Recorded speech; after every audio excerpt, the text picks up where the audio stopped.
Hi మామ, welcome to టెక్నికోడ్. So previous వీడియోలో error handling వరకు చూసాం కదా. సో ఈ వీడియోలో ఊప్స్ కాన్సెప్ట్ డిస్కస్ చేద్దాం. సో ఊప్స్ అంటే ఏంటంటే ఏదైనా ఒక డేటాను కానీ ఫంక్షన్స్ కానీ ఒక ఆబ్జెక్ట్స్తో కలిపి రాయడమే, లైక్ ఒక ప్రోగ్రామింగ్లో రాయడమే ఊప్స్ అనే కాన్సెప్ట్ అనమాట. సో అది ఎలాగో ఈ వీడియోలో క్లియర్గా చెప్తా విను. సో ఫస్ట్ వచ్చేసి క్లాస్ మామ. సో క్లాస్ అంటే ఏంటంటే సో ఏదైనా ఒక ఆబ్జెక్ట్ క్రియేట్ చేయడానికి యూజ్ చేసే లైక్ ఆ బ్లూ ప్రింట్ని మనం క్లాస్ అని అంటాం అనమాట. సో ఒకసారి ఆ క్లాస్ని ఎలా క్రియేట్ చేయాలో చెప్తాను చూడు. దానికి నువ్వు క్లాస్ అని కీవర్డ్ ఉంటుంది పైథాన్లో. సో అది తీసుకుని క్లాస్ నేమ్, సో నువ్వు ఏ క్లాస్ అయితే క్రియేట్ చేయాలనుకుంటున్నావు ఆ క్లాస్ నేమ్ ఇవ్వాలన్నమాట. సపోజ్ నేను ఇక్కడ కార్ మీద ఒక క్లాస్ క్రియేట్ చేయాలనుకుంటున్నాను అనుకో. సో కార్ అని ఇస్తే ఆ కార్ మీద క్లాస్ క్రియేట్ అవుతుంది అనమాట. ఇక్కడ కాల్ అని ఇచ్చి ఏ డేటా అయితే ఇవ్వాలనుకుంటున్నా ఆ డేటా ఇవ్వాలన్నమాట. సో నేను ఇనిషియల్గా ఏ డేటా ఇవ్వాలనుకోవట్లేదు. సో అలాంటప్పుడు నేను పాస్ అని ఇస్తాను. సో పాస్ అని ఇచ్చినప్పుడు ఏమవుతుందంటే మనకి ఎర్రర్ రాకుండా చూస్తుంది అనమాట. పాస్ అని ఇచ్చినప్పుడు సపోజ్ ఇక్కడ పాస్ అని తీస్తాను అనుకో ఇక్కడ, సో మనకి ఎర్రర్ అని వస్తుంది అనమాట. సో అది ఎర్రర్ వచ్చింది. సపోజ్ ఇక్కడ నేను పాస్ అని ఇచ్చాను అనుకో, లైక్ ఎలా అంటే ఇది ఫ్యూచర్లో ఎప్పుడైనా నీకు ఆ కార్ గురించి ఇన్ఫర్మేషన్ తెలిసినప్పుడు ఈ కార్లో మనం లైక్ ఈ క్లాస్లో ఇంప్లిమెంట్ చేసుకోవచ్చు అనమాట. సో అలాంటప్పుడు మనకి ఈ పాస్ అనేది యూజ్ అవుతుంది. సో ఇప్పుడు కార్ మీద క్లాస్ అయితే క్రియేట్ అయింది కదా. సో ఇప్పుడు ఆబ్జెక్ట్ గురించి చెప్తాను చూడు. ఆబ్జెక్ట్ అంటే ఏంటంటే క్లాస్లో ఉన్న మెథడ్స్ని యూజ్ చేయడానికి క్రియేట్ చేసిన పర్టికులర్ టర్మ్ అనమాట. ఓకేనా, మనం కార్ అనే క్లాస్ తీసుకున్నాం కదా. సో C1 అని ఒక ఆబ్జెక్ట్ తీసుకుందాం. సో ఈ C1 అనేది మనకు ఆబ్జెక్ట్ అవుతుంది అనమాట. ఇక్కడ ఈ కార్ అనే క్లాస్ని అసైన్ చేద్దాం. సో ఇప్పుడు ఏమవుతుందంటే ఈ కార్ అనే క్లాసు ఈ C1 అనే ఆబ్జెక్ట్కి అసైన్ అయిపోద్ది అనమాట. సో ఇప్పుడు నువ్వు సింపుల్గా దీంట్లో ఉన్న లైక్ మెథడ్స్ కానీ లైక్ డేటాను కానీ మనం సింపుల్గా యాక్సెస్ చేసుకోవచ్చు అనమాట. ఓకేనా, సో అది కూడా అలా చెప్తాను చూడు తర్వాత. ఓకేనా, సపోజ్ ఇక్కడ ప్రింట్ C1 అన్నాను అనుకో, లైక్ మన కోడ్ ఎగ్జిక్యూట్ అవుతుంది బట్ ఏం ప్రింట్ అవుతుంది అనమాట. సో అదిగో కోడ్ అయితే ఎగ్జిక్యూట్ అయింది బట్ ఏం ప్రింట్ అవ్వలేదు. ఎందుకంటే మనం కార్ అనే క్లాస్లో డేటా ఏమి ఇవ్వలేదు కాబట్టి మనకి ఏం ప్రింట్ అవ్వలేదు అనమాట. సపోజ్ ఒకసారి డేటా ఇచ్చి చూద్దాం, అప్పుడు ప్రింట్ అవుతుంది. ఓకేనా,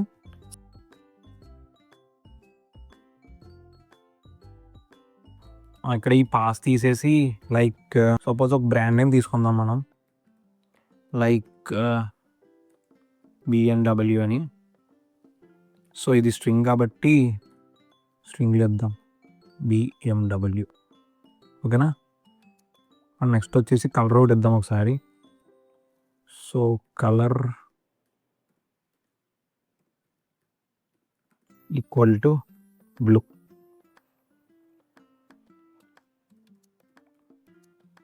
ఆబ్జెక్ట్ యూజ్ చేసి ఇప్పుడు మనం ఈ డేటాని యాక్సెస్ చేసుకుందాం. ఓకేనా, C1 అనే ఆబ్జెక్ట్ కార్ అనే క్లాస్ అసైన్ అయింది కదా. సో ఇప్పుడు ఏం చేద్దామంటే car1 డాట్ బ్రాండ్. ఇప్పుడు ఏమవుతుందంటే ఓకే C1 అని ఇచ్చాం కదా ఇక్కడ. సో ఇక్కడ C1 అని ఇద్దాం ఒకసారి.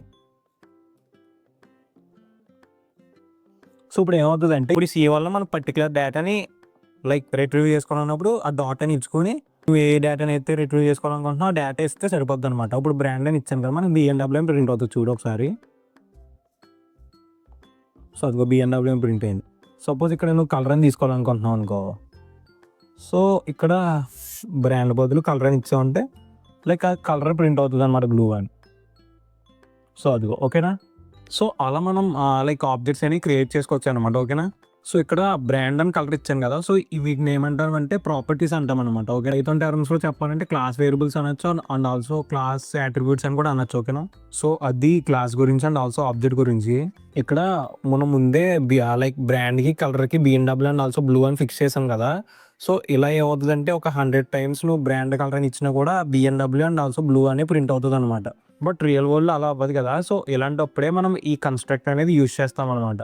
లైక్ అది ఎలాగో చెప్తాను చూడు ఒకసారి. సో దీనిని మనం సింపుల్గా ఇనిట్ అంటాం అనమాట. సో ఇనిట్ అంటే ఏంటంటే సో ఆబ్జెక్ట్ క్రియేట్ చేసిన టైంలోనే మనం వాటికి కావాల్సిన డీటెయిల్స్ అనేవి ముందే ఇస్తామన్నమాట మనం. ఓకేనా, ఒకసారి ఎగ్జాంపుల్ చూస్తే నీకు క్లియర్ అవుతుంది ఏం చెప్తున్నాను. సపోజ్ ఇక్కడ ఇదంతా ఒకసారి క్లియర్ చేసి సింపుల్గా చెప్తాను చూడు నీకు. లైక్ ఓకే, కార్ క్లాస్ అని ఉంచుదాం ఒకసారి. సపోజ్ ఇక్కడ నేను ఇనిట్ని డిఫైన్ చేసుకుంటున్నాను అనుకో. Suppose in it like self. Suppose ఈ సెల్ఫ్ అనేది ఎందుకు యూజ్ అవుతుంది అంటే లైక్ నువ్వు పర్టికులర్ ఈ దాన్ని రెఫర్ చెయ్యి అని చెప్పడానికి సెల్ఫ్ అనేది యూజ్ అవుతుంది అనమాట. సో ఇక్కడ మనకి ఏమేమి కావాలి, లైక్ బ్రాండ్ కావాలి అండ్ ఆల్సో కలర్ కూడా కావాలి కదా. So colour. సో మనకు ఇప్పుడు ఏం కావాలో మనం ఇచ్చేసుకున్నాం కదా ఇక్కడ కాల్ అని ఇచ్చి so self dot brand like పర్టికులర్గా చెప్తామన్నమాట. లైక్ ఏంటంటే ఈ బ్రాండ్ అనేది బ్రాండ్కి అసైన్ చేయి, లైక్ కలర్ అనేది కలర్కి అసైన్ చేయని పైథాన్కి మనం క్లియర్గా చెప్తామన్నమాట. And also is equal to brand. ఓకేనా, ఇప్పుడు సెల్ఫ్ అనే బ్రాండ్కి బ్రాండ్ అసైన్ అయిపోయింది. సో లైక్ ఆ ఆబ్జెక్ట్లో మనం పిలిచినప్పుడు ఏమవుతుంది అంటే బ్రాండ్కి బ్రాండ్ అసైన్ అవుతుంది అనమాట. So self dot colour, so colour కూడా తీసుకున్నాం కదా, so colour is equal to colour. Particular దాన్ని ఇన్స్టెన్స్గా చెప్పడానికి ఈ సెల్ఫ్ అనేది యూజ్ అవుతుంది అనమాట. సో ఇక్కడ కోడ్ రాద్దాం ఒకసారి. లైక్ C1 అనే ఆబ్జెక్ట్ తీసుకుందాం. C1 is equal to so car, so assign అయిపోయింది కదా. సో ప్రీవియస్ కోడ్ లాగా ఎన్నిసార్లు రాసాం మనం BMW బ్లూ కలర్ అని రాదనమాట. సో ఇప్పుడు నువ్వు ఎన్నిసార్లు తీసుకున్నా లైక్ డిఫరెంట్ డేటా అనేది మనకు క్రియేట్ అవుతుంది అనమాట. సో ఇక్కడ నేను BMW అని తీసుకుంటా. సో కలర్ వచ్చేసి బ్లూ. ఓకేనా, బ్లూ. అండ్ ఇంకో కార్ తీసుకుంటా నేను C2 అని. సో దానికి కూడా కార్. సో కార్ అనే క్లాస్ని లైక్ ఇంకో కార్ కంపెనీ, సో టాటా అనుకో. ఓకే, దీనిది ఎల్లో. ఇంకో కార్ కంపెనీ తీసుకుందాం మనం ఒకసారి, లైక్ కార్. సో కార్ క్లాస్లో సో ఇంకో కార్ క్లాస్ సుజుకి. ఓకే, ఇక్కడ వైట్ ఇద్దాం ఒకసారి. సో ఇప్పుడు మనం లైక్ ఇలా ప్రింట్ చేసుకోవచ్చు అనమాట డిఫరెంట్ ఆబ్జెక్ట్స్ అనేవి.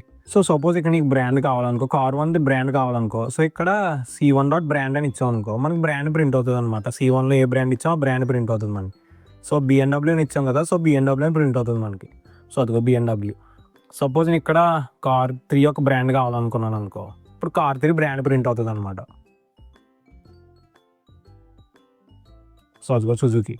ఓకేనా, సపోజ్ ఇక్కడ లైక్ ఇంకా ఏమైనా తీసుకోవాలనుకో, లైక్ కార్ 3ది కలర్ తీసుకోవాలనుకుంటున్నాను అనుకో. So car 3 dot colour. So ఇప్పుడు ఏం ప్రింట్ అవుతుంది మనకి, సుజుకి అండ్ ఆల్సో వైట్ ఏం ప్రింట్ అవుతుంది చూడు.